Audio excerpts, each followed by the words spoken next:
الله وبركاته.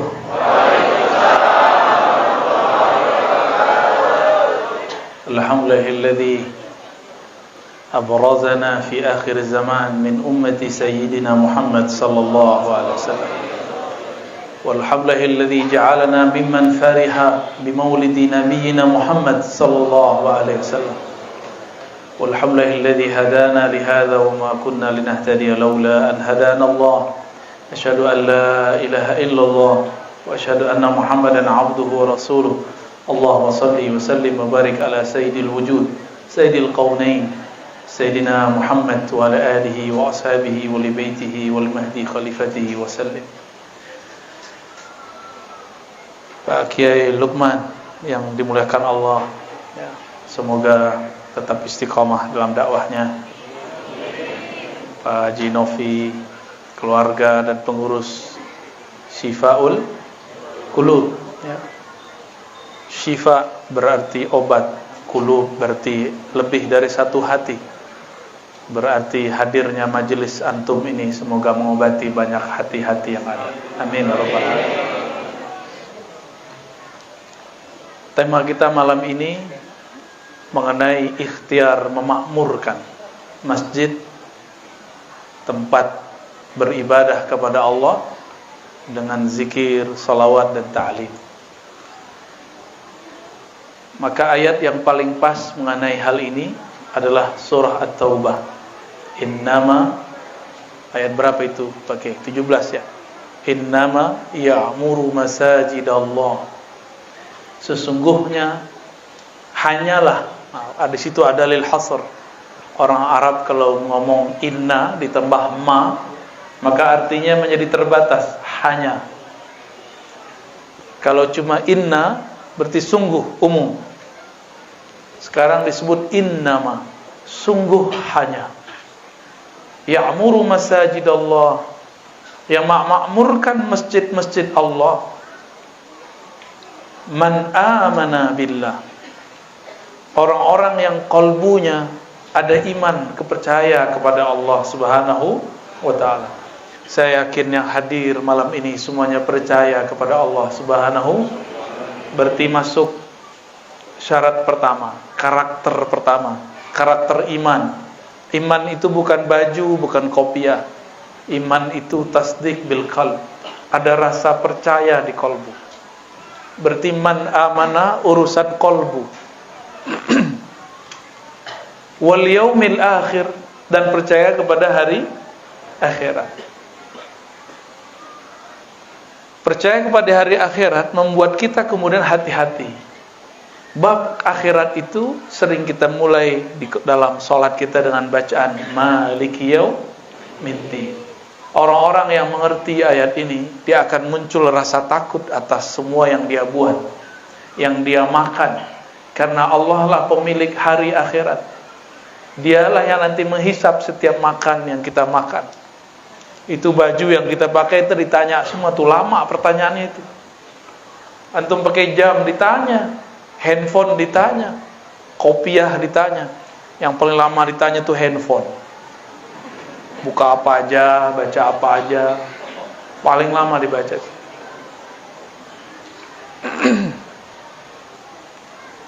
Terus kalimat berikutnya apa? Dari amal kolbu turun ke amal zahir. Wa aqamas salah, dan aqama. Ini terjemahan biasa kan, mendirikan.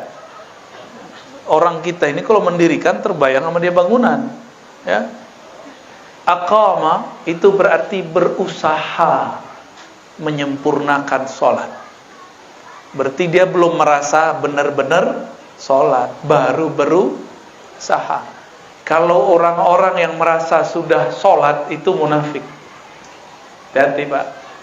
Ibu-ibu yang baca sholawat, mana orangnya? Oh, di luar. Itu cowok apa cewek? Ibu-ibu, mantap. Kalah bapak-bapak ini. Masa ibu-ibu bisa sholawat, bapak nggak bisa ya? Wa aqamas shalah.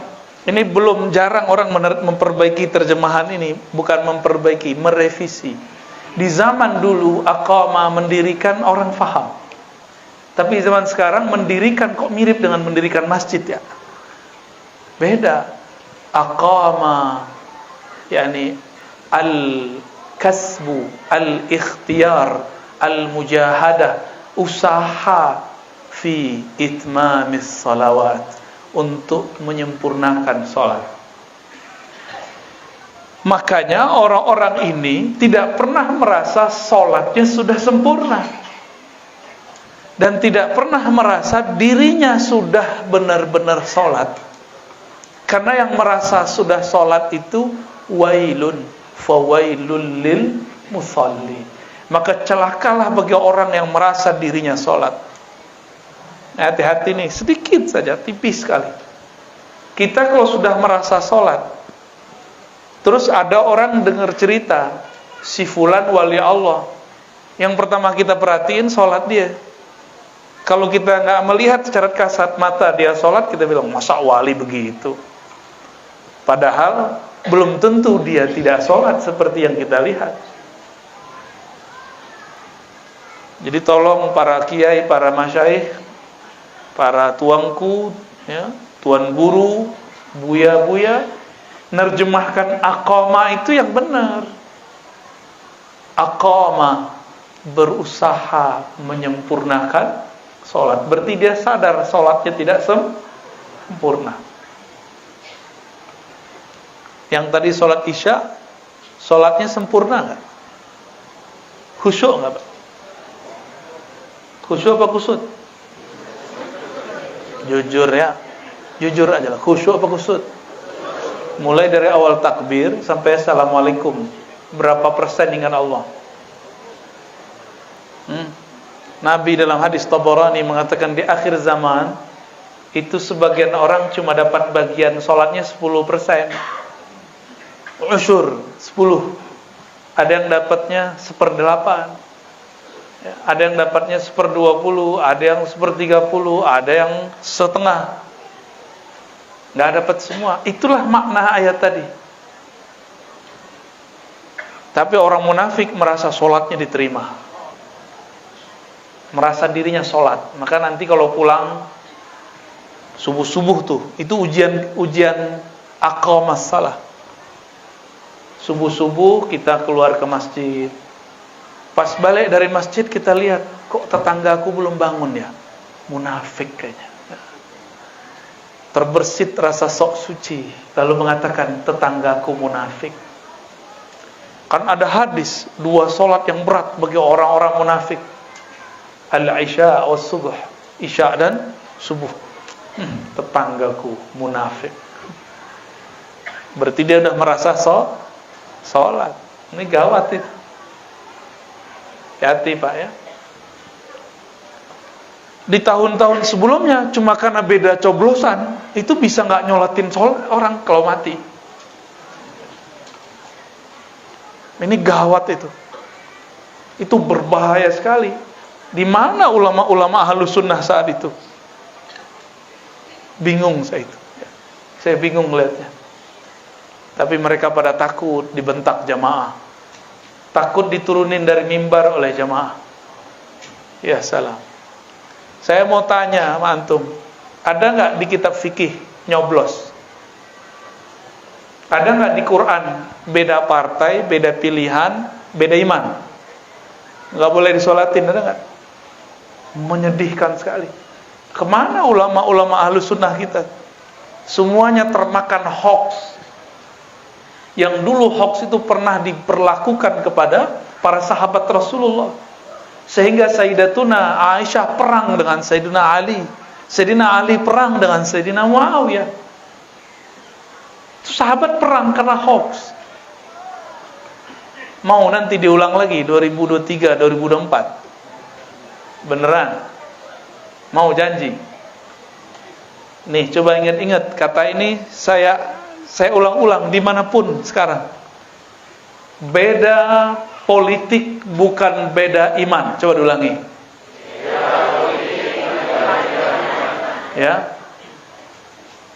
Kenapa? Karena dalam ajaran ahlus sunnah, coba buka semua ayat, semua hadis, semua kitab-kitab ahlus sunnah, Tidak ada di situ syarat Ahlus Sunnah itu coblosannya sama, partainya sama. Nggak ada. Aisyah masih Ahlus Sunnah nggak ketika berperang dengan Ali? Ali masih Ahlus Sunnah nggak ketika perang dengan Muawiyah? Yang nggak Ahlus Sunnah itu yang mengkafirkan mereka semua, namanya Khawarij. Antum yang mana yang ngafir-ngafirkan? Jangan ulangi kesalahan itu. Untung orang Indonesia adem-adem, nggak emosional seperti di sana. Dan untung di negeri ini tidak bebas pegang senjata.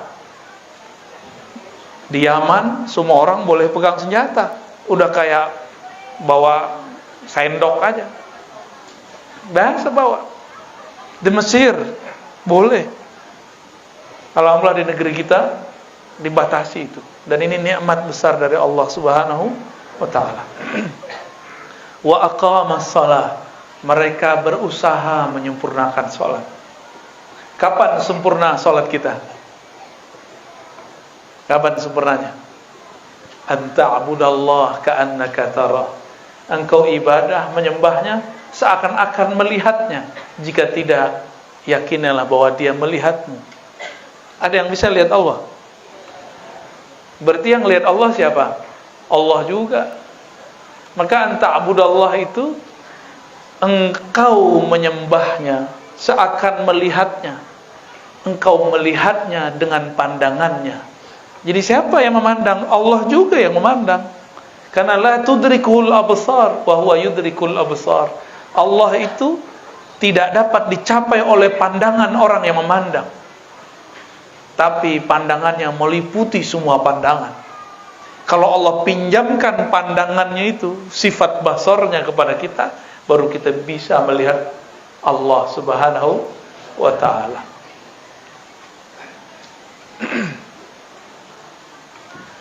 Kemudian wa aqamas shalah, ayat berikutnya apa? Kalimat berikutnya wa ataz zakah. Ata memberikan, mendatangkan, menunaikan. Az-zakah, zakat. Harfiah zakat apa arti harfiah zakat? Az-zakah bisa berarti pembersihan, tapi zakat juga berarti an-numu, tumbuh. Maka setiap kali orang memberi, secara zahir hartanya berkurang, tapi secara hakikat di sisi Allah hartanya bertambah. Gak percaya antum tanya sama orang yang sudah sering ngasih-ngasih, berbagi. Tanya sama dia, kenapa dia ngasih gak pernah miskin-miskin, malah tambah berkah. Di sini dia bakar duitnya, dia bagi-bagi uangnya, dia korbankan dirinya untuk dakwah, untuk menyokong perdakwah misalnya. Tapi di tempat lain Allah akan sokong dia. In tansurullah yansurkum. Jika engkau menyokong Allah, membantu Allah, Allah akan membantu. Jadi kenapa kita belum dibantu Allah? Karena kita belum membantu agama Allah, belum membantu kekasih-kekasih Allah. Salat itu hubungan hamba dengan Allah, sedangkan zakat hubungan makhluk dengan makhluk, sempurna. Tapi tidak cukup, masih ada lafaz berikutnya, walam yakhsha illallah. Inilah yang disebut ma'rifatullah. Secara harfiah lam yakhsha, tidak takut kecuali kepada Allah. Tapi secara maknawi dapat diartikan mereka bermakrifat kepada Allah Subhanahu wa ta'ala. Itu arti walam yakhsha illallah. Dapatkah kita sungkan hormat kepada seseorang kalau kita tidak kenal dia? Bisa enggak? Bisa enggak? Antum enggak hormat seseorang, bisa menghormati dia? Enggak kenal dia, terus bisa enggak respect kepada dia? Enggak bisa. Kita hanya bisa respect, hormat kepada orang yang kita kenal, apalagi kepada Allah. Maka kenal Allah dulu baru sholat. Sebenarnya kenali dulu Allah baru sholat. Makanya kenal Allah ini ditaruh di depan. Man amana billah. Siapa yang percaya kepada Allah, percaya dimulai dengan iman, ditutup dengan takut. Maka ma'rifat itu diawali dengan percaya, diakhiri dengan takut. Takut kepada Allah Subhanahu wa ta'ala. Inilah yang disebut oleh Allah Subhanahu wa ta'ala orang-orang yang sanggup memakmurkan masjid. Makmur itu ternyata bukan bahasa Indonesia, itu bahasa Arab. Amara, ya'muru, ya, umran, amran, fahuwa amirun, wa zaka ma'murun. Dimakmurkan, diramaikan, dipanjangkan, diluaskan. Maka masjid yang luas itu bukan masjid yang luas secara fisik, tapi masjid yang dimakmurkan oleh orangnya. Ayat itu sebenarnya ada hakikat di dalamnya. Siapa saja yang Allah takdirkan memakmurkan masjid, sudah tertulis namanya pada masa azaliyah. Jadi Bapak Ibu ini sudah ditulis namanya. Jam sekian, tanggal sekian, dia duduk di masjidku. Sudah ditulis Pak semuanya. Semoga nama ini tidak dihapus dari sisinya. Amin ya rabbal alamin. Nama kita sudah ditulis. Cuma dulu itu kan masa azaliyah, yang ditulis ruhnya, bukan tubuh fisiknya.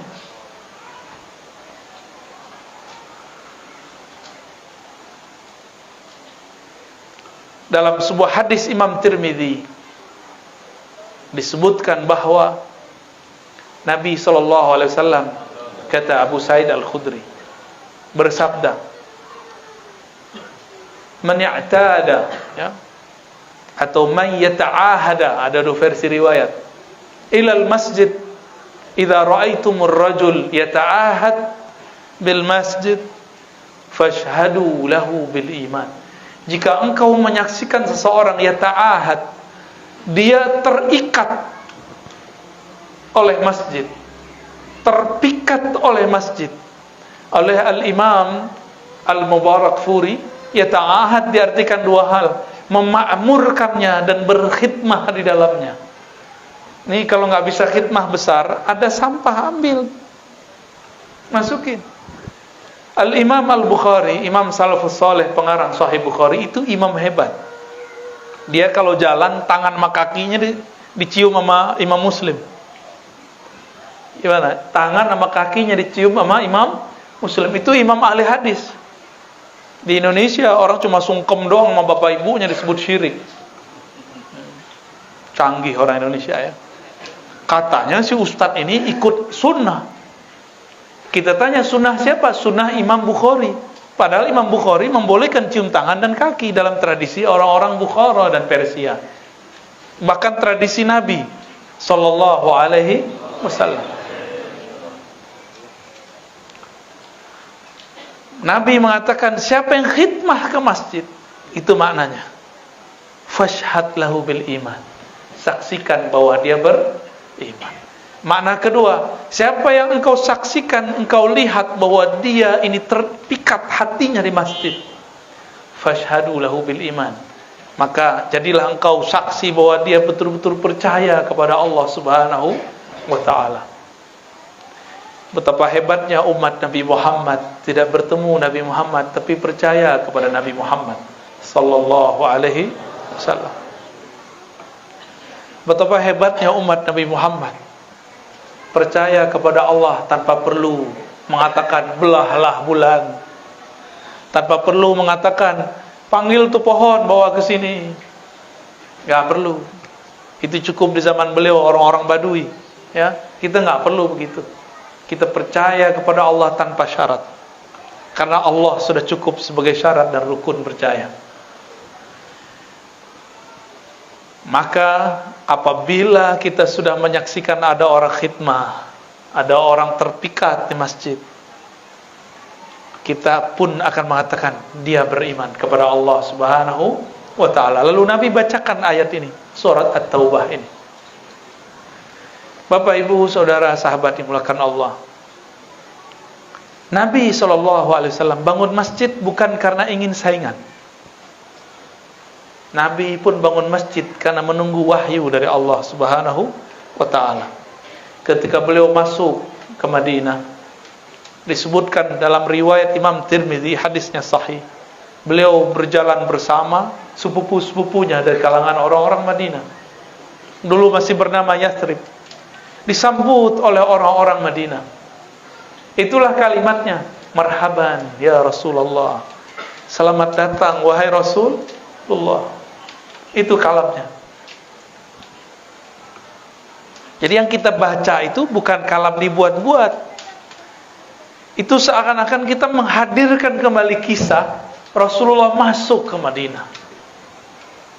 Itu maksud beliau. Itu maksud para masyayikh kita.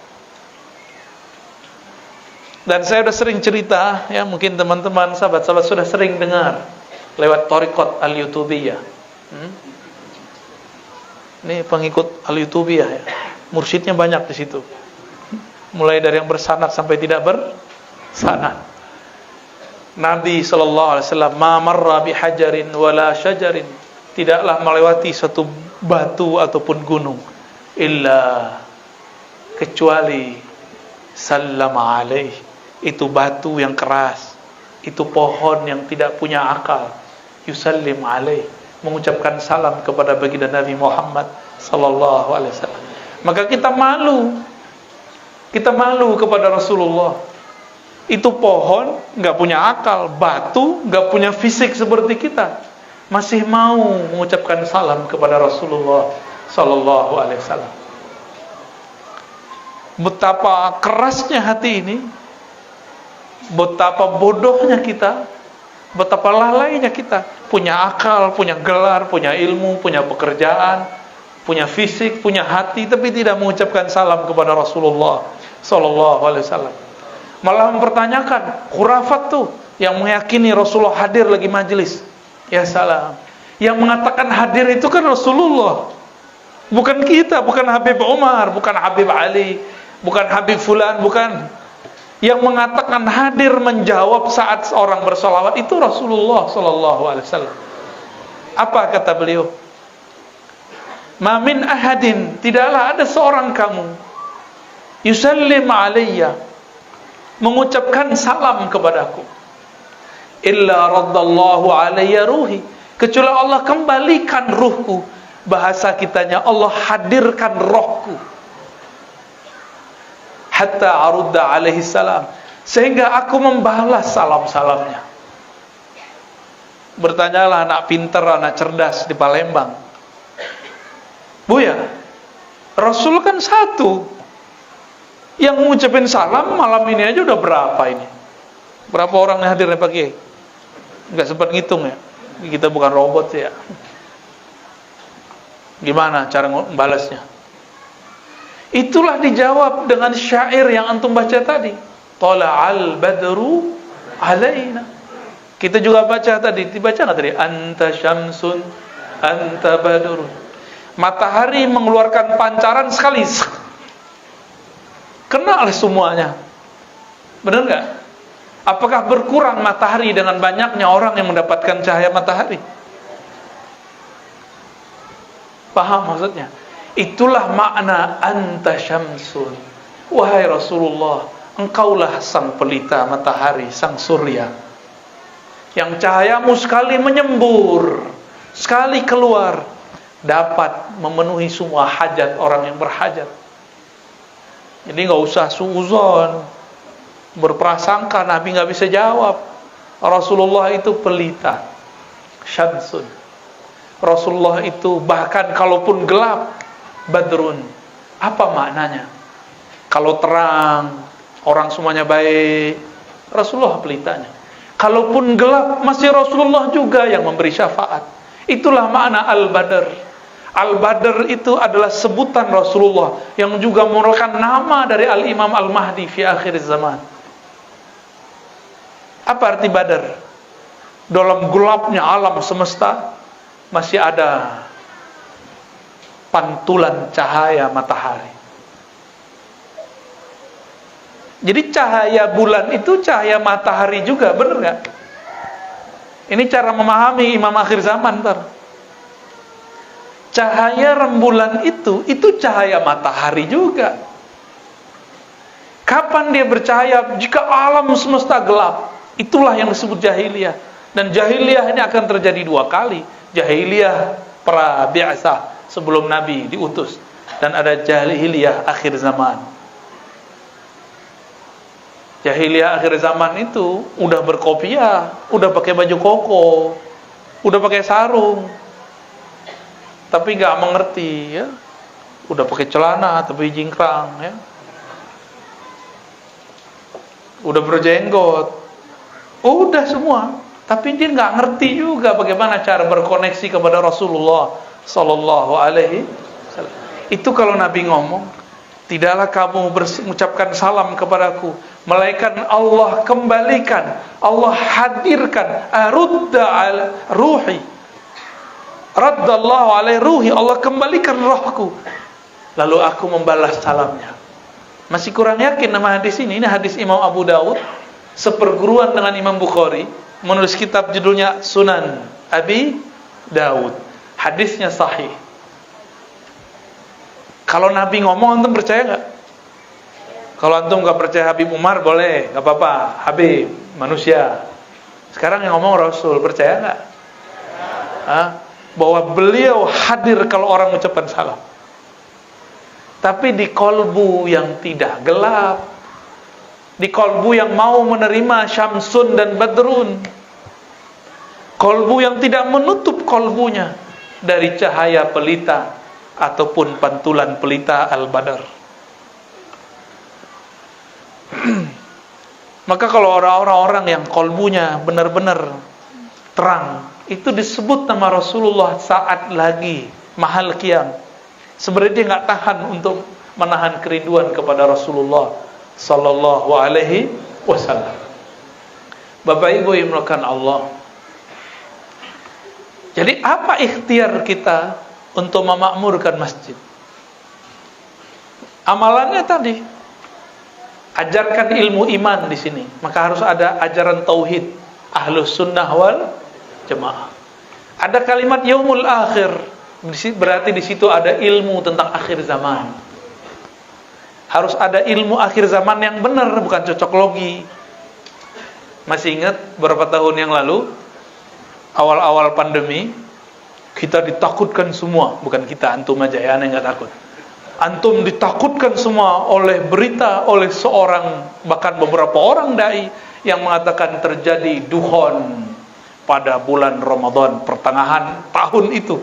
Bener, pada ketakutannya sampai ke sini. Betul-betul antum nih suka hoax, ya. Hoax aja ditelan, ya. Dan itu nggak minta maaf loh. Revisi semalam sebelumnya terus bilang, oh enggak, hadisnya dhaif, tapi dia mengatakan siap-siap beli pangan. Akhirnya terjadilah panic buying. Istilahnya benar nggak begitu? Buying panic apa? Orang panik beli, habislah beras di beberapa tempat. Dikira mau kiamat, ya salam. Nggak ada minta ampun kepada Allah, tidak ada minta maaf kepada Rasulullah, tidak ada minta maaf kepada umat Rasulullah SAW. Ini kan yang nyebarin kekacauan di tengah umat namanya. Kalau di surat An-Nur berbahaya itu orang-orang yang menyebarkan antasyi'al fitnah, ya, yang menyebarkan fitnah di antara orang-orang beriman. Nggak ada kata maaf. Pernah dengar nggak? Ada dengar nggak? Jangan-jangan udah kena hoax baru lagi antum. Ada hoax baru lagi. Di akhir zaman Nabi suruh kalau terjadi huru-hara di mana-mana, maka pergilah ke dalam hutan. Maka dia sekarang buat perumahan akhir zaman di tengah bukit, di tengah hutan. Nabi nyuruh sendiri-sendiri masuk hutan. Ini buat perumahan akhir. Namanya rame-rame gak? PA gak tuh? Gimana? Nabi suruh sendiri-sendiri masuk ke dalam hutan. Kalau dia buat perumahan di tengah hutan, sama aja. Ada juga yang buat bunker-bunker di bawah rumah, ya salah. Ada juga yang beli emas Kalau orang Jawa kan nak perlu dibeli ya. Kayak beliau nih udah jadi emas. Kalau di Batam abang ya. Abang bakso. Panik, nggak tahu cara untuk menuju kepada Allah Subhanahu wa taala. Akhirnya mau cari referensi. Ketemulah, wah, kita harus hidupkan lagi dinar. Ya salam. Nanti kalau Imam Mahdi keluar dan daulah berdiri, antum bangun tidur itu dinar di mana-mana sampai nggak ada lagi orang yang berhak menerimanya. Bukan berarti kita nabung taruh di mana sekarang dinar, enggak itu. Nanti itu dinar ada, emas ada, perak ada, duit ada, tapi makanannya nggak ada. Jadi nggak bisa pakai tabungan emas, apalagi Kang Mas. Nggak bisa. Tolong jangan panik kalau belajar akhir zaman. Harus ada materi itu di sini. Kajian akhir zaman yang sahih. Ya, jangan cocok logi, pakailah kitab Tazkirah Imam Al-Qurtubi, cocok sudah. Ya. Kalau enggak pakai Mukhtasar Imam Sya'rani terhadap Tazkirah Al-Qurtubi. Ada kan kitabnya. Jangan cocok logi. Jadi masjid ini jangan kemudian menjadi penyebab orang halu. Harus menjadi penyebab intelek kita naik. Orang yang tambah datang ke masjid tambah waras gitu seharusnya. Bukan malah tambah ketakutan. Gimana ntar Dajjal keluar, terus antum punya tabungan emas, gimana? Bisa selamat pakai emas? Waduh, ada beberapa kajian ya salam. Nanti itu ya terjadi paceklik. Ya paceklik kan masalah pangan nanti. Orang nggak butuh lagi nanti duit, nggak butuh. Maka tolong hidupkan kajian iman kepada Allah, kajian akhir zaman, yaumil akhir. Kajian akhir zaman itu ada dua, ada pra kiamat, ada setelah kematian dan kiamat. Alam barzakh, wah itu seru tuh ngajinya. Padang mahsyar, lebih asik lagi. Coba antum kalau baca hadis tentang alam kubur, pertanyaan pertama di kubur apa? Kamu salafi enggak? Kamu jemaah tabligh enggak? Kamu syafi'i enggak? NU enggak? Enggak ditanya. Pertanyaannya gini enggak? Khatam Quran berapa kali, bro? Enggak ada. Udah haji berapa kali? Haji 2 kali, Haji Muhyiddin. Enggak ditanya. Enggak ditanya. Pertanyaannya apa? Man rabbuka? Siapa Rabbmu? Siapa tuh ya orang zat yang kau sembah? Rabb, pemilikmu, zat yang mengendalikanmu, yang kamu sembah, yang kamu rindui, yang kamu harap, yang kamu gantungkan harapan kepadanya. Siapa? Bos, pasangan, orang tua, jamaah. Siapa? Itu enggak, yang jawab bukan lidah ini. Yang jawab kolbu. Karena kolbu itu enggak bisa bohong di situ. Mangap-mangap ya digampar sama antum punya udah ngelihat itu filmnya orang barat tuh, Thor namanya, tahu Thor.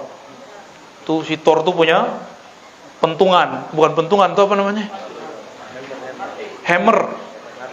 Itu lebih cakep, lebih gede daripada itu. Punyanya Mungkar Nakir tuh. Gak bisa jawab. Wah, kepala itu hancur kepala. Hancur kepala. Ada yang berani. Maka sekarang jangan sibuk hanya ilmu-ilmu kulit. Harus mulai masuk kepada ilmu ma'rifatullah, mengenal Allah Subhanahu. Antum hafalan berapa ntar gak ditanya. Maka yang hafiz sama yang gak hafiz, kalau gak kenal Allah sama melaratnya di sono. Lo kan Quran memberi syafaat. Quran itu untuk dihafalkan atau untuk difahami? Cara memahami itu pertama menghafal, membaca, ya. Tapi jangan berhenti di situ. Kalau menghafal lebih kenceng handphone kita. YouTube aneh tuh 30 juz gak berhenti-berhenti. Mungkin YouTube masuk surga duluan. Bukan itu. Quran itu bukan untuk sekedar hafalan, tapi untuk peringatan gitu. Jadi jangan senang dulu anak kita sudah hafal sekian. Lihat dulu akhlaknya. Lihat dulu akhlaknya. Ya, banyak sekarang ya, ada yang nantang-nantang anak-anak ribat ya, santri-santri ribat. Sebenarnya nantang saya. Kata dia, gua hafal 30 juz, berani coba. Ya salah, dia sombong pakai hafalannya. Ya, berani coba sama saya. Kata dia itu, saya hafal 30 juz. Ya salah. Apakah begitu Rasulullah mengajarkan orang hafal Quran? Baru baca 30 juz udah berani nantang-nantang debat. Ya. Ditanya apa yang ente hafal, bisa jawab nggak? Jadi kalau mau menghidupkan Quran, jangan hanya menghidupkan tahfiznya, tapi harus masuk kepada tafaqquh fid din, wajib hukumnya. Memahami agama. Adakah perintah di dalam Al-Quran menghafalkan tanpa memahami? Ada nggak? Nggak ada. Yang ada tafaqquh. Tafaqquh itu menghafal masuk di dalamnya, belajar masuk di dalamnya. Ditolong para masyayikh, para kiai hidupkan tahfiz plus tafaqquh fiddin. Jadikan itu jargon. Karena pembeda tentara Dajjal dengan tentara Al-Mahdi di akhir zaman cuma tafaqquh. Paham atau tidak, cuma itu aja bedanya. Sama-sama hafal soalnya. Dulu sudah berhasil bunuh Sayyidina Ali. Sama-sama hafiz Quran. Sayyidina Ali hafiz Quran, yang bunuh hafiz Quran. Gimana tuh? Ya. Udah jam 9 pakai. Wa aqamas shalah wa ataz zakah. Itu ada ilmu di situ, ilmu syariat dan hakikat. Mau sholat begitu-gitu aja? Nggak mau kan? Supaya sholat enak kita bertorikoh. Supaya sholat diterima oleh Allah kita berhakikah. Bertorikoh itu cari metode supaya khusyuk. Dulu yang ajarkan kita sholat itu cuma mengajarkan cara zahir, benar nggak? Waktu kecil diajarin cara zahir nggak? Kolbunya udah diajarin belum? Kalau tubuh ini wajib sholat, sebenarnya yang sholat tubuh ini atau yang di dalam ini? Ya. Yang disebut aku, wajah tuh, aku hadapkan diriku kepada pencipta langit dan bumi. Itu tubuh ini atau energi ruh yang ada di dalam tubuh ini. Maka wajib belajar ilmu mengenai siapa diri ini sebenarnya. Maka di masjid ini wajib belajar tentang ma'rifatun nafs. Ilmu mengenal diri, karena itulah satu-satunya pintu mengenal Allah Subhanahu wa ta'ala. Yang sudah pernah kuliah S1, S2, S3 udah kenal Allah belum? Belum tentu. Karena di kampus mengenal akal, diri yang akal, baru diri yang zahir. Diri kita itu ada jiwa berkaitan dengan tubuh, ada akal. Akal ini gelarnya doktor tuh. Jadi doktor tuh bukan gelar mursyid ya, DR ya. Itu nggak laku dalam kubur itu. Jadi nanti dalam kubur malaikat nggak akan nanya ya dokter Razi, nggak laku. Buyanya nggak masuk tak dalam kubur. Jangan-jangan nama ini nggak laku juga. Jadi yang sudah beryuforia dengan gelar-gelar akademiknya, gelar-gelar keagamaannya, tunggu dulu, itu gak laku masuk ke alam kubur. Lakunya cuma di jamaah antum. Dokter lakunya di kampus. Ya. Dokter lakunya di mana? Di kampus. Di sini aneh, kenapa ada dokter? Kan gak perlu di masjid ada dokter, itu gak perlu. Emang mau ada ujian skripsi di sini? Kan gak perlu. Apakah kalau saya sadar saya dokter, saya kenal diri? Belum. Jangan-jangan tambah sombong, terbersit di hati, aku lebih tinggi kuliahnya daripada yang lain. Ini sombong jadinya. Makanya kalau pas kenalan coba aja lihat, saya Dr. Rozi, itu kena tuh dah. Kena udah. Saya Kiai, saya Buya, ya salam.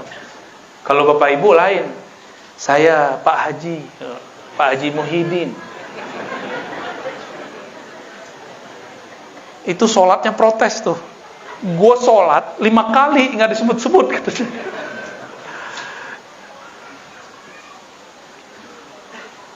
Sudah disebar. Ada pertanyaan? Ada pertanyaan habis ini. Silakan kalau ada, pakai kertas saja ya. Ini orang Melayu itu semuanya negeri kata-kata. Kalau udah kasih mic nggak selesai-selesai ngomong. Malah numpang tua, ya. Numpang publikasi. Itu dari mana-mana tuh. Saya udah jalan ya. Riau, Sumatera Barat. Tuh kalau dikasih mic tuh, Masya Allah. Belum dipersilakan udah ngomong duluan. Tapi orang Batam ini karena sudah banyak majemuk di sini, mungkin sudah beda kali ya. Ya, ada pertanyaan? Tafadhal.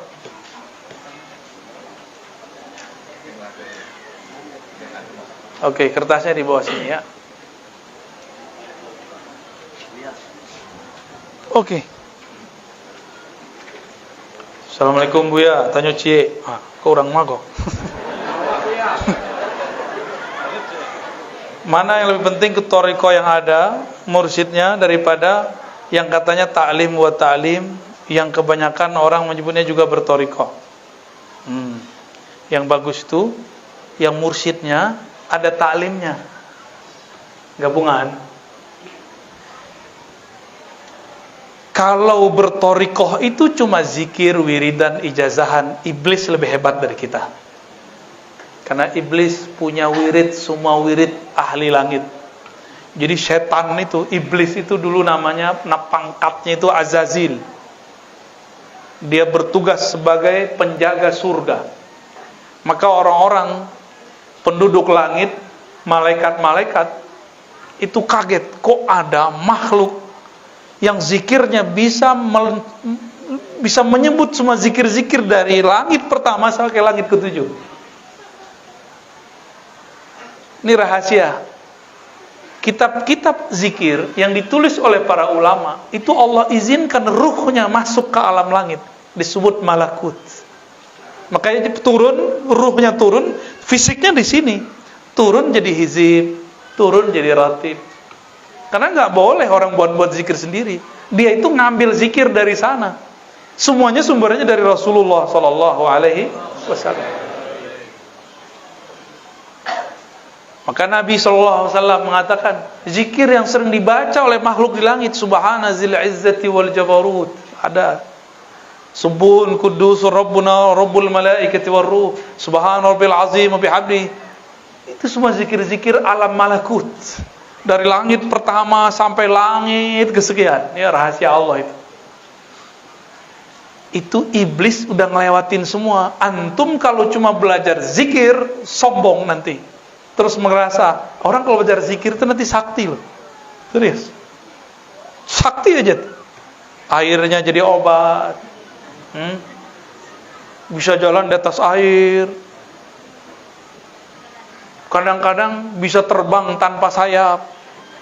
Baru sekali doang terbang udah belagu amat. Burung tiap hari terbang gak pernah belagu.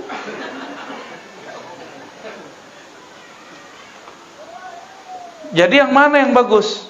Ikut torikoh yang mursyidnya buat ta'lim. Itu yang benar, digabung.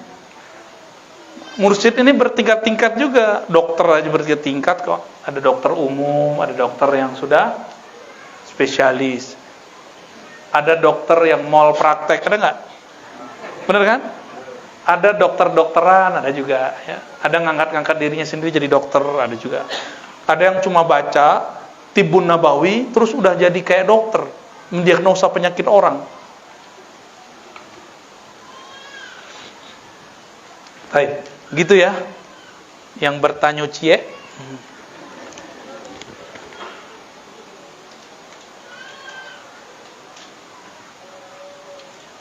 Batam Center, Pak Zamzami. Ini yang punya air zam-zam kali ya. Pertanyaan, nafas kita yang turun naik, wah, naik turun tangga maksudnya. Hati yang berkata-kata dalam diri kita, apa dan siapakah mereka? Hantu kali. Bagus pertanyaannya. Nafas yang menghirup, naik, keluar, turun. Ada yang nafasnya ke atas, maka disebut turun. Jadi nggak salah pertanyaannya. Ya. Yang nafas itu betul paru-paru secara zahir, lewat hidung secara zahir. Tapi siapa yang membuat dia bisa ngembang, ngempis? Jantung berdenyut, memompahkan darah. Siapa yang gerakin? Saya debat panas selama dokter. Ibu-ibu, Bu, dok, itu yang gerakin jantung kamu siapa? Gerak motorik. Ya gerak motorik itu apa? Ya namanya gerak motorik. Ya berarti kamu taklid juga. Taklid kepada penemu istilah gerak motorik. Gerak motorik itu dalam bahasa kita disebut ruh. Apa sebutannya? Ruh. Getaran itulah yang kemudian membuat ada gerakan-gerakan di dalam tubuh ini. Kalau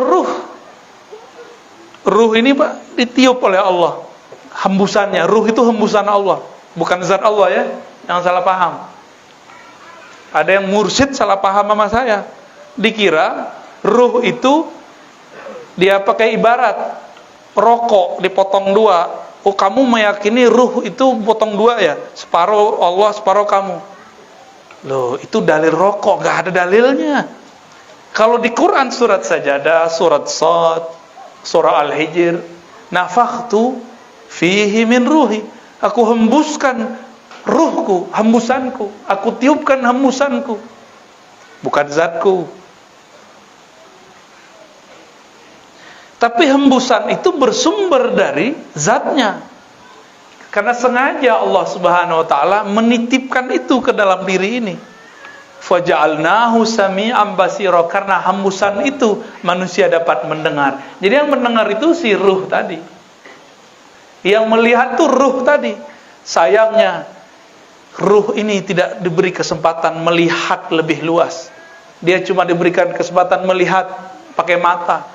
Para ruh itu bisa memandang tanpa mata ini. Bapak Ibu kalau tidur bisa ngelihat sesuatu nggak? Waktu mimpi bisa ngelihat sesuatu mimpi. Matanya kebuka atau ketutup? Kok bisa ngelihat sesuatu? Khayal? Bukan. Itu asli. Bahwa kita punya alam lain di dalam diri kita ini.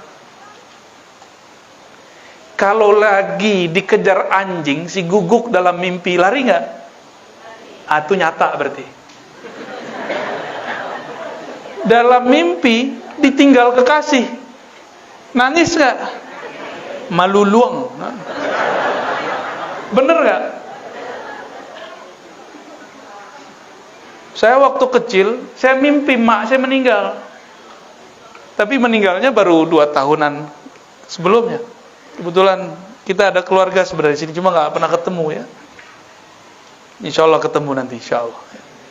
Itu ibu saya meninggal dalam mimpi, saya nangis. Bangun tidur saya lihat mak saya masih hidup. Lah, kok nyata di alam mimpi itu? Tapi kok pas bangun, Imam Ghazali kasih kaidah.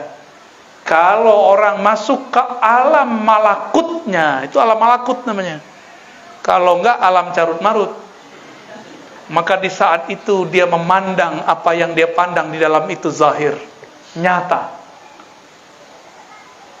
Ketika dia bangun, maka dia menganggap yang di dalam tidur itu mimpi. Bagi kita yang di dalam mimpi, orang yang bangun sekarang itu nggak nyata. Pernah ini nggak kecekek nggak lagi tidur? Pernah. Padahal nggak ada yang ngecekek kan? Bener. Kita panggil-panggil orang, dia jawab nggak? Tuh kenapa tuh? Kejadiannya nggak jelas. Bapak Ibu Saudara yang bukan Allah, jadi berarti ada sesuatu selain tubuh ini. Tubuh ini hanyalah alat kendaraan, pesawat. Kalau kendaraan kita sudah rusak, nggak bisa dipakai, ya kita tinggalkan. Si kita itu akan pergi, namanya mati, meninggalkan tubuh ini. Jadi meninggal itu bagi ahlul haqiqah itu adalah kesempurnaan. Mati itu bagi orang yang cinta kepada Allah, rindu kepada Rasulullah adalah kesempurnaan. Tapi bagi orang yang tinggal di dunia itu adalah kekurangan, bala bencana. Ya, selamat jadi alien ya.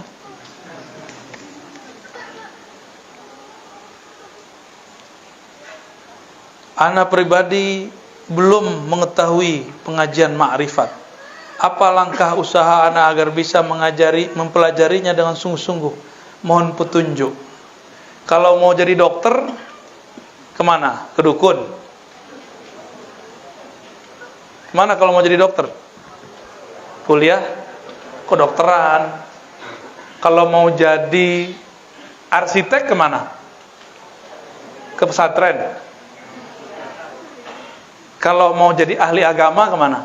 Ke pesantren. Jangan kebalik-balik. Jangan kebalik-balik. Ingin mengenal ma'rifatullah, ma'rifatullah itu nggak ada sekolahnya kecuali wali-walinya. Yang kenal Allah kan cuma wali, bukan dokter. Yang kenal Allah bukan kiai, wali. Wali itulah yang disebut al-ulama warasatul anbiya. Ulama itu kalau terjemahan bebasnya keluarga para nabi. Pewaris itu keluarga bukan?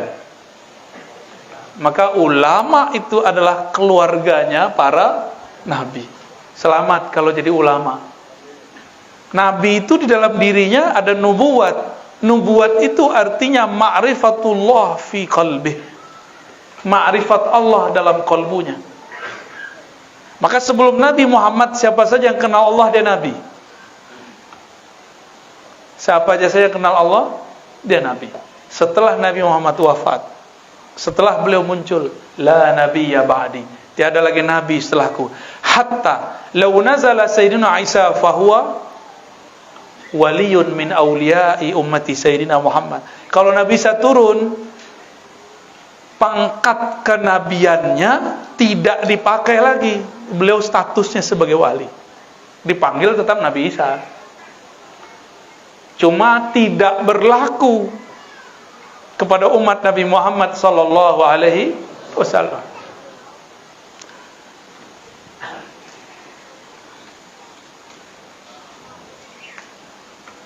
Amin doanya ya. Doanya saya baca ya. Apa hukum ketika tahiyat akhir saat salam kita menundukkan kepala ke depan terlebih dahulu baru terus ke depan lagi? Itu gimana caranya itu? Lalu ke kiri. Apakah sah salat kita? Gimana caranya Pak Kiai? Nundukkan terus maksudnya apa itu? Nggak ngertian itu ya. Thariqah baru ya, mazhab baru, mazhab al-Batamiyah. Salat itu yang tenang. Jangan gerak-gerak aneh-aneh. Hatta gerak-gerak begini itu nggak usah. Tapi kalau di kolbunya bergetar, tangannya kemudian bergetar, boleh. Saya pernah mengalami itu. Di kolbu itu bergemuruh nama Allah. Tangannya begini terus. Itulah hadisnya. Nabi ketika saat tasyahud bergetar tangannya. Yuharrikuha. Tapi di hadis yang lain, la yuharrikuha, tidak menggerakkannya. Maka kita gabung hadisnya sama-sama riwayat Imam Nasai. Bergetar karena kolbunya bergetar. Diam karena kolbunya tenang. Itu ahwal. Enggak dibuat-buat begini. Litordi syayatin. Untuk tort, apa arti tort? Ngusir setan. Lah itu malah ngundang setan. Coba antum kalau gini-gini, ada di samping, mata ngelirik nggak? Pasti. Anda sedang diuji ya.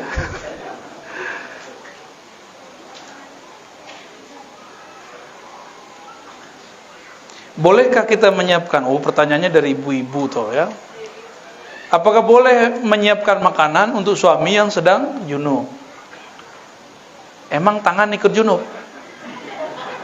Junub kan yang mana ya? Nggak masuk. Dulu Abu Sa'id, Abu Hurairah datang kepada Rasul, ketemu Rasulullah di jalan. Terus Abu Hurairah nggak mau, dia ngerasa najis. Nabi tanya, Nabi kaya Abu Hurairah, kamu kenapa? Bapak kucing. Atau Abu Sa'id di riwayat lain. Apa jawaban mereka? Wahai Rasulullah, aku junub, malu deh. Kan ketahuan kan, wah belum mandi nih. Apa kata Rasulullah? Yang junub kan bukan tanganmu. Meskipun demikian, tetap dia nggak mau, dia merasa nggak pantas kepada Rasul. Tapi kalau untuk suami boleh lah ya. Cuma kalau saya nggak mau makan minum lagi junub, nggak mau aja. Saya mandi dulu. Susah amat sih mandi. Ya, dingin, kan udah ada penghangat air. Mandi ya. Jangan tidur lagi junub kecuali wudu. Bersih-bersih dulu badannya, baru wudu tidur. Itu boleh. Namun lebih afdal mandi. Ya, ibu-ibu nih biasanya paling malas tuh. Malas karena rambutnya panjang. Gara-gara antum juga nih. Nyuruh istrinya rambut panjang, tapi nggak tanggung jawab. Jadi ibu-ibu boleh nggak mandi, tapi berwudu, bersih-bersih dulu wudu. Maka tidurnya dalam keadaan wudu. Ada iktikad baik mau. Kenapa? Seandainya mati dalam keadaan junub, malangnya sungguh malang. Keafdolnya kalau dalam mazhab hakikat itu wajib mandi sebelum tidur. Pernah nggak ketiduran lagi junub? Hobi ya. Aduh, wajah-wajah ketiduran lagi junub semua nih. Mimpi buruk atau mimpi baik? Kebanyakan. Kenapa? Nggak pakai baju lagi kan? Ya, iblis Pak yang dekatin. Malaikat itu walaupun nggak ada nafsu tapi pemalu. Jadi malaikat itu nggak mau noleh, dia cuma denger aja pakai telinganya kan. Serius Pak, ini serius ini. Ini obrolan malaikat ini. Mau malaikatnya nggak datang ke kamar kita. Kalau mau pakai selimut. Malaikatnya jagain, bukan nonton, dia nggak butuh deh. Nggak ada dia nonton bokep tuh, nggak perlu dia. Bagaimana cara berzikir yang efektif yang bisa mengobati penyakit hati? Ini sama pertanyaannya, bagaimana cara berobat sebanyak itu obat di toko obat? Siapa yang ngerti dosis obat? Dokter. Siapa yang ngerti obat kolbu? Mursyid. Atau penggantinya mursyid. Atau wakilnya mursyid. Itu ngerti. Yang dapat ijazah dari gurunya yang mengerti ilmu kolbu. Saya mau tanya, dokter bisa sakit nggak? Sama, mursyid juga bisa berpenyakit kolbunya, tapi Allah memberikan dia perangkat untuk membersihkan kolbunya. Paham di situ? Terjawab? Jadi jangan coba-coba sendiri. Tal mal praktek tuh. Coba antum nih datang ke apotek, nih habis dapat wangsit. Macam-macam lah namanya. Dosis 3 kali sehari, buat sendiri. 3 hari hancur ginjalnya. Orang yang coba-coba zikir dengan metode sendiri tanpa diwariskan dari ulama yang bersanad, siap-siap hancur kolbunya, hancur akalnya. Jadi mungkin miring-miring dikit tuh wajar tuh ya. Nggak ada orang belajar zikir dari guru mulia bersanad dan dia patuh, digila tuh nggak ada. Saya dari umur 12 tahun sudah berthariqah. Saya nggak ketemu orang gila kecuali dia mengamalkan zikir di luar zikir gurunya. Gurunya udah bilang, nah jangan pakai ilmu itu, dipakai juga sama dia. Ilmu melet orang gitu. Milet ikan kan boleh, melet ini masalahnya. Ilmu zikir-zikir silat-silat kebatinan, silat-silat iblis. Ada silat iblis. Ciri-cirinya menghina Allah dan Rasulnya, nulis Allah pakai kaki. Langkahnya tuh nulis nama Muhammad, katanya silat wali. Mana ada silat wali begitu? Dan itu dinisbatkan ke ulama di Sumatera Barat, Syekh Abdurrahman Kumango namanya. Wallahi demi Allah, beliau tidak pernah mengajarkan melangkah lalu kaki menorehkan nama Muhammad. Itu penghinaan terbesar atas nama Muhammad sallallahu alaihi wasallam. Bukan begitu silat beliau. Ya. Diamalin sama kawan kita, ya nggak jelas dia. Akhirnya jadi pemarah, emosinya berlebihan. Kalau marah udah nggak kayak orang. Gak kayak orang, marah udah berubah dia. Orang kalau buka mata batinnya kelihatan kayak gugup, kelihatan kayak ular. Ya apa aja ngambil dia kan, ngambil karakter dia. Nauzubillah min dzalik. Hati-hati. Hati-hati. Maka bermursyid itu yang utuh. Jangan setengah-setengah. Kita kalau ke dokter nggak serius nggak sembuh. Adab-adab berzikir. Ini kalau belum ketemu mursyid, ini adab zikir pertama syahadat. Ya. Yang kedua taubat. Yang ketiga syukur. Syukur itu dengan cara bertawassul. Kirim Fatihah kepada Nabi. Tanda terima kasih kepada Nabi. Kirim Fatihah kepada ulama-ulama yang mengajarkan kita. Tanda berterima kasih kepada ulama. Man lam yashkurin nas lam yashkurillah, kata Rasulullah. Siapa yang tidak berterima kasih kepada manusia, maka tidak berterima kasih kepada Allah. Manusia yang paling berjasa mengenalkan kita kepada Allah siapa? Rasulullah SAW. Maka beliau paling berhak dapat salawat, paling berhak dapat Fatihah. Lalu baca salawat. Setelah itu zikirlah subhanallah, alhamdulillah, Allahu akbar, terserah. Zikir yang pernah dipelajari. Ya, zikir-zikir umum aja dulu. Kalau kita sakit, nggak berani ke dokter, belinya sakit pala nih. Biasanya beli obat sakit pala kan, yang dijual di umum kan, boleh nggak? Boleh. Zikir subhanallah, alhamdulillah, wala ilaha illallah itu zikir umum. Ada di mana aja ada. Ya, yang itu boleh dipakai tanpa guru, tanpa mursyid. Oke, cukup. Masih ada lagi? Panen nih orang Batam nih. Baru kali ini saya jawab sebanyak ini nih. Dalam ma'rifat ilmu, apakah syariat, maksudnya apa? Dalam ma'rifat ilmu, apakah syariat tarekat itu berdiri sendiri? Wah, ini udah dijawab tadi ya, di MUI. Silakan dilihat video MUI tadi. Ada videonya? Ada. Bagaimana cara membedakan mimpi bertemu Rasul, apakah benar atau tidak? Mimpi bertemu Rasulullah Sallallahu alaihi wasallam. Rasulullah itu mengatakan, aku sudah ada, Adam baina ma'in utin. Adam belum ada. Berarti waktu itu apa yang ada? Ruhnya. Ketika orang bermimpi, dia masuk ke alam ruh, atau minimal ke alam malakut, alam malaikat, atau alam jabarut, alam arwah-arwah suci. Maka Allah izinkan kadang-kadang, jika kolbunya ada kerinduan kepada Allah, kepada Rasul, dipertemukan dengan ayah ruhnya. Dalam ilmu hakikat, sumber ruh kita dari pancaran nur Nabi Muhammad SAW. Maka disebutlah Rasulullah itu Abul Arwah, bapaknya ruh. Rindu gak sama ayah? Rindu gak? Beneran? Bener. Dulu kita pernah ketemu loh ruh kita sama beliau. Tapi antum ketika diinstal ruhnya ke dalam tubuh, ditiupkan ke dalam tubuh, terjadi kegoncangan. Si otak tidak kenal siapa bapak ruh, karena otak ini fisik. Maka wajib belajar mencari hakikat, mau pulang kemana dia. Kita kalau pulang ke kampung bukan? Kampung ruh kita di mana? Kalau kampung Pak Kiai Lukman, Jawa mana pakai? Jepara, Jawa Tengah. Kampung antum mana? Waduh, Jawa juga, Jawa Timur. Jawa Timur. Inti kampung Sibolga. Kampung Kampar. Batu Sangkar. Ini mana kampung? Jakarta. Lah orang ke Jakarta dia ke sini. Ini kampungnya mana nih? Gak jelas deh.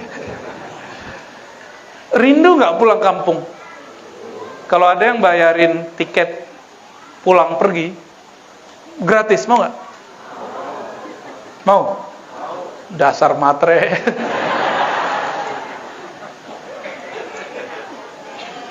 Allah itu bayarin, ya ayyatuhan nafsul mutmainnah. Tapi pantaskan dulu diri menjadi jiwa yang mutmainnah.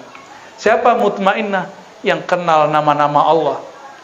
Lalu nama itu dia masukkan ke dalam kolbunya sehingga jiwanya menjadi tenang. Disebut an-nafs al-mutmainnah. Dipanggil undangan langsung dari Allah. Allah yang Maha Qadim dengan kalam qadimiyahnya berkalam, irji'i ila rabbiki radiyatan mardiyah. Pulang kampunglah ke hadirat Rabbmu. Irji', bahasa Arab pulang, kembali. Kalimat pulang kembali berarti Allah mengakui dulu ruh kita pernah ada di sana. Irji'i, pulang. Beda dengan izhab, pergi, itu beda. Ayatnya irji' apa izhab? Irji'. Kata mak kita, nak pulanglah ke rumah. Ya, mak saya udah nggak ada lagi yang begitu. Udah wafat beliau. Rindu saya beliau ngomong begitu. Pulanglah nak, walaupun sehari. Itu ibu yang ngomong. Nangis kita kalau ingat. Gimana kalau yang berbicara Allah Subhanahu wa ta'ala? Wahai ruh-ruh yang aku tiupkan, pulanglah ke hadiratku. Pulanglah ke ayah ruhmu. Kembalilah ke hadiratku. Pulang kampung bahagia enggak? Bahagia. Maka kebahagiaan ruh itu kalau dia berpulang kepada bapaknya, kalau dia kembali kepada ibunya, menemui sang penghembus awalnya. Kul huwallahu ahad. Itulah yang disebut inna lillahi wa inna ilaihi raji'un. Maka tidak semua orang mati itu inna lillah. Tergadai dulu karena man rabbuka. Beruntunglah orang yang waktu di dunia kenal Allah. Dia cari peta pulang kampung. Bahkan dia memantaskan dirinya dengan izin Allah, mendapatkan undangan dari Allah menjadi an-nafs al-mutmainnah. Ini baru COVID udah klusak-klusuk. Baru PHK udah mau bunuh-bunuh orang. Baru cerai udah mau bunuh diri. Baru patah hati, belum jelas juga mau jadi laki bebini, udah mau bunuh diri. Ya salah. Gaji gak naik-naik, stres. Gimana mau jadi mutmainnah? Kedepan kita nggak tahu apa yang terjadi. Coba ikrarkan di kolbu dari sekarang. Rabbku, penciptaku, tempat aku berharap cuma Engkau ya Allah. Gak ada yang lain. Bukan duit. Maka kalau duit berkurang, gak berkurang harap kepada Allah. Sakit, sehat, senang, susah, itu bukan Tuhan kita. Tuhan kita cuma Allah Subhanahu wa ta'ala. Bapak Ibu yang dimuliakan Allah, nih, masih terus lagi nih, ada pertanyaan lagi nih. Waduh, eman gak dibaca ya. Ini surat cinta ini. Bener, komunitas gerakan cinta masjid. Nah, Kabupaten Karimun, itu pulau ya. Pulau yang berapa? 3 jam? 2 jam? Lumayan juga kalau berenang mati duluan tuh. Izin bertanya, bagaimana strategi menyatukan visi misi golongan muda dengan golongan tua dalam memakmurkan masjid? Silaturahim. Jangan debat. Anak muda tuh harga yang tua. Yang tua tuh kasih kesempatan pada yang muda. Coba nih, Pak Kiai walaupun masih pakai handphone, bisa nggak ngurus-ngurus beginian? Nyambungin ke YouTube, ke Facebook, ribet nggak? Ribet. Biar mereka yang ngurus. Jangan kita nggak percaya sama anak muda. Anak muda itu, mereka kalau diberikan kepercayaan, itu satu tantangan dalam dirinya. Kita kan pernah muda semua. Saya aja masih muda kok. Yang tua no. Masih muda juga kok, ubannya belum ada. Silaturahim. Anak muda ini kurang silaturahim, ngerasa yang tua-tua kolot. Orang tua mana mau dibilang kolot. Anak muda kata orang tua dibilang bandel, kurang ajar. Anak muda mana mau dibilang begitu. Maka perlu silaturahim. Bangun jalinan kasih sayang, ya. Apa kata Nabi? Laisa minna man lam yahtarim kabirana wa lam yarham saghirana. Bukan umatku yang tidak hormat kepada yang tua, yang tidak sayang kepada yang muda. Sayang, hormat itu silaturahim. Ya. Semoga ada jalinan, bukan rapat loh Pak ya. Silatur bukan rapat. Kalau rapat debat mulu. Enggak jadi-jadi masjidnya, rapat mulu. Terus terakhir, alhamdulillah. Ini pertanyaannya berbahaya ini. Ada Salafi, ada Wahabi, ada Muhammadiyah, ada NU. Banyak lagi ibu ya. Yo. Apakah yang selain Ahlussunnah wal Jamaah tidak akan masuk surga? Loh, aneh bukan penitia surga. Apa yang salah dengan pemahaman yang lainnya? Yang dijamin Rasulullah masuk surga, yang ikut beliau, karena kunci surga ada di beliau. Maka semua kelompok klaim dirinya pengikut Rasulullah sallallahu alaihi. Ya. Saya udah sering menyampaikan, kalau banyak orang ngaku keturunan Raja Ali Haji, buktiinnya pakai apa? Pakai baju. Nih, lihat nih baju saya, di baju sultan nih. Ya. Pakai apa tuh, kopiah yang Kepulauan Melayu itu apa namanya? Tanjak. Apa, nanjak gunung. Pakai tanjak, jalan-jalan di pasar, di masjid. Saya keturunan Raja Ali Haji. Ditanya orang, mana buktinya? Nih, pakai tanjak. Nih, lihat nih, sarung saya, lihat nih. Emang begitu caranya? Enggak. Sama, mau ngaku pengikut Rasulullah bukan dengan celana jingkrang. Gak cukup. Antum bagus sudah celana jingkrang, buktikan pemahaman celana jingkrangnya dari Rasul. Buktiin aja. Pakai sarung. Nih, pakai sarung tuh NU apa Nabi? Hah? Kalau pakai celana katanya Muhammadiyah.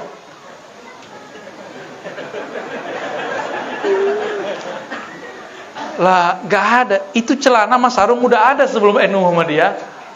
Bener gak? Dulu Kiai Ahmad Dahlan pakai sarung loh. Cuma karena orang Muhammadiyah ini sering, karena punya kantor, orang NU punya pesantren.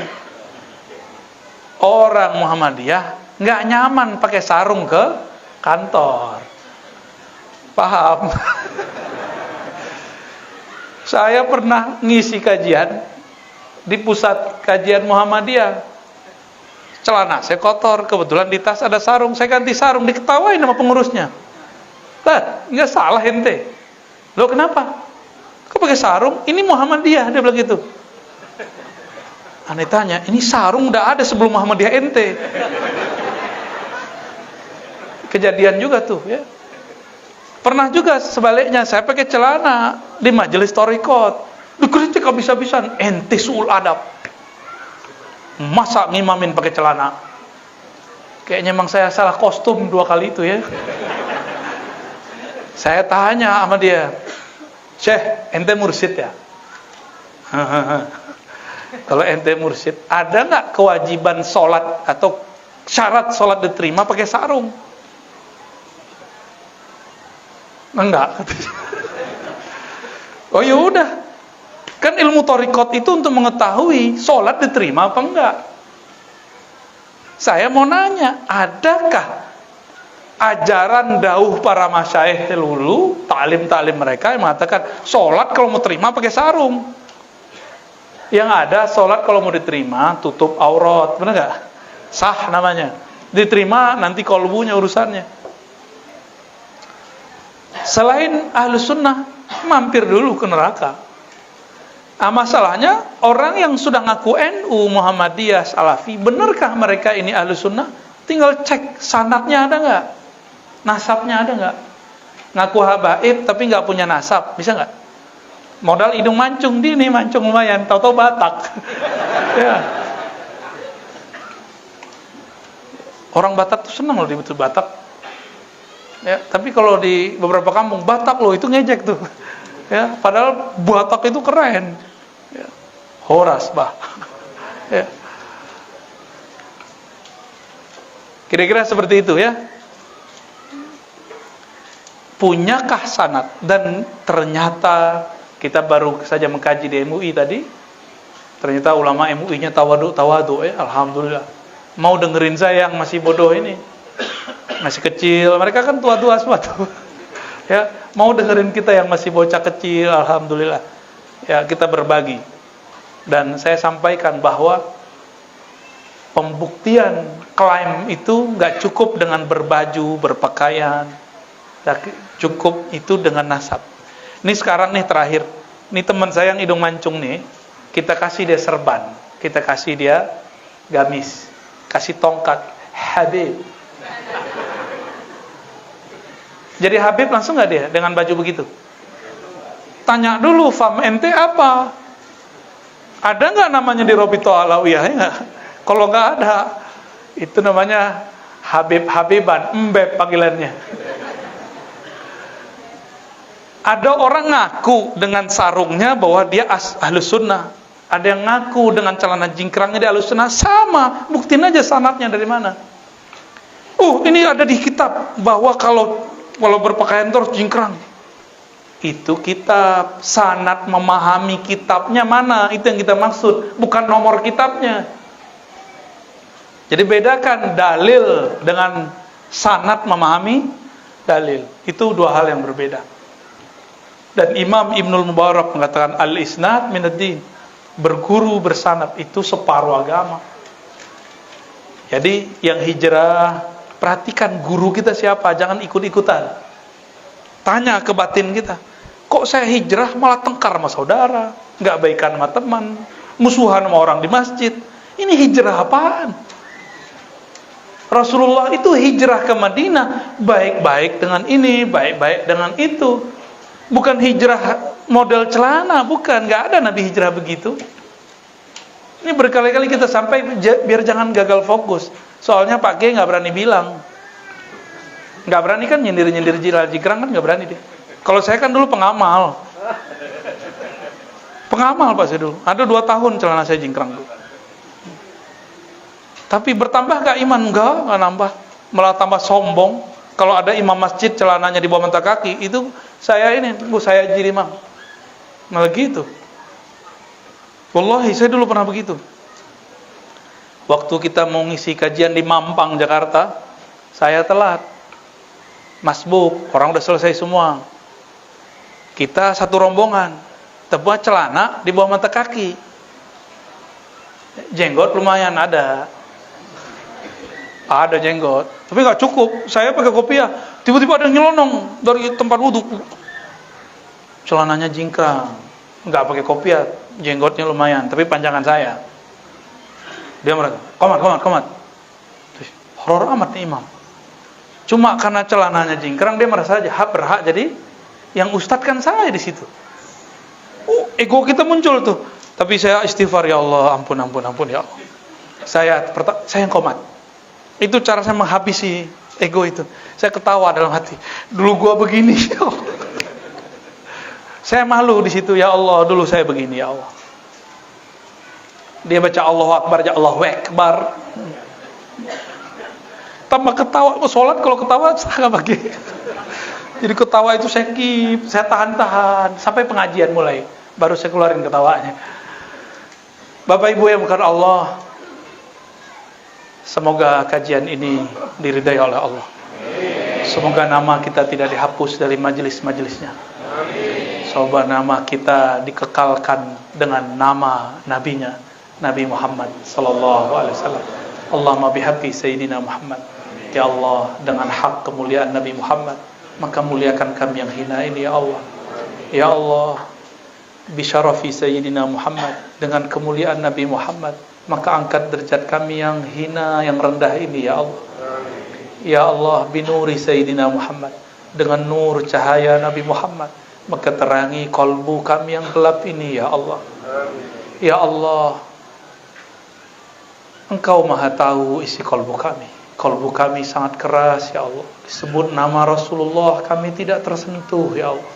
Maka dengan kemuliaan-Mu ya Allah, dengan kemuliaan Rasul-Mu ya Allah, lembutkan hati kami yang hadir malam ini. Ya Rabb, sampaikan salam rindu kami, salam maaf kami, salam cinta kami kepada kekasih-Mu, baginda Nabi Muhammad sallallahu alaihi wasallam. Ya Rabb, terakhir ya Allah, jadikan kami hamba yang Engkau pantaskan menjadi an-nafs al-mutmainnah, jiwa yang tenang. Pantaskan kami mendapatkan undangan pulang kepada Engkau ya Allah. Ya Allah, bimbing kami bertemu guru-guru yang mengenalkan kami kepada Engkau ya Allah. Ya Allah, bimbing kami, jaga kami sehingga kami berkumpul dengan orang-orang yang hanya mempermudah kami kenal Engkau ya Allah. Ya Allah, masa lalu kami gelap ya Allah. Mata kami banyak dosa ya Allah. Telinga kami banyak maksiat ya Allah. Tangan, kaki, kemaluan kami pun banyak kegelapan ya Allah. Engkau maha tahu ya Allah. Tutuplah aib kami dengan keindahan nama-Mu ya Allah. Ampunkan semua dosa-dosa kami itu dengan ampunan-Mu yang luas ya Allah. Ya Allah, dengan keluasan rahmat-Mu, rahmati siapapun yang hadir, siapapun yang mendengarkan, siapapun yang membantu, siapapun yang berdonasi, siapapun yang berkhidmah, siapapun yang bertugas memakmurkan masjid ini ya Rabb. Ya Allah, Engkau maha dekat, tapi karena hati kami keras, hati kami bermaksiat, hati kami bernoda, Engkau terasa jauh ya Allah. Bihaqi Sayyidina Muhammad farzuqna qurbak. Ya Allah, dengan hak Nabi Muhammad, berikan kami rasa kedekatan kepada Engkau, kesadaran bahwa Engkau maha dekat. Ya qarib, ya qarib, faj'alna minal muqarrabin. Rabbana atina fid dunya hasanah wa fil akhirati hasanah wa qina adzabannar. Waqtim lana bil khairat waqtim lana bi husnil khatimah. Ya Allah biha, ya Allah biha, ya Allah biha, ya Allah bi husnil khatimah. Wa sallallahu ala sayyidina Muhammad walhamdulillahi rabbil alamin. Demikian dari kami, mohon maaf dari Al-Fakir. Assalamualaikum warahmatullahi wabarakatuh. Mohon maaf, tidak usah salaman ya, cukup dengan hati. Insyaallah cinta antum sampai kepada Allah.